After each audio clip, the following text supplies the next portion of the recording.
আজকে আমি ভাবতেও পারি নাই আমাকে এত সুন্দর একটা সারপ্রাইজ দেবে। আসলে আমার বাবা কিছুদিন আগে মারা গেছে, এই জন্যই ভাবছিলাম এই বছর কোনো অনুষ্ঠান করব না। কিন্তু তারপরে আমার গুরুমা এবং আমার বান্ধবী এবং আমার বন্ধু সবাই মিলে আমার বার্থডে উইশ করছে।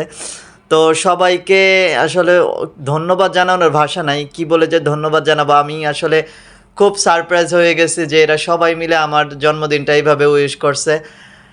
আল্লাহ তাদেরকে ভালো রাখুক, আর সবাই দোয়া করবেন আমার জন্য। আমার আসলে এই বছরটায় আমার বাবাকে হারাইছি, আসলে কষ্টের কথা কি বলবো। তারপর আনন্দ করতেছি, সবাই একটু উইশ করে নেবেন। কেকটা কেটে নিলাম সবাই মিলা।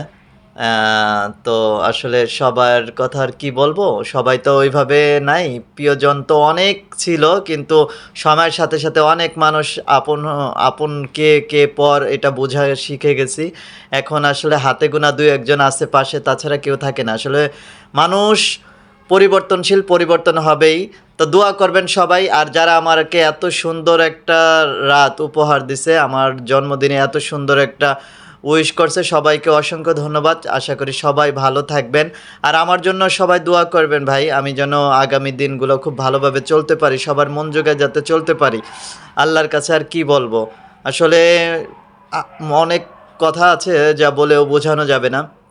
অনেক প্রিয়জন ছিল, 10 বছর 12 বছর সম্পর্ক, বন্ধু-বান্ধব, তারাও এখন আর তাদের সাথে ওইভাবে যোগাযোগ হয় না। সময়ের সাথে সাথে সবাই পরিবর্তন হয়ে গেছে। আসলে জীবনে আইছেন একা, যাবেনও একা, এটাই সবচেয়ে বড় কথা। এই জীবনে আপনি একা আসছেন, একাই যাবেন। আপনার সঙ্গের সাথে আর কেউ হবে না। ভালো থাকবেন।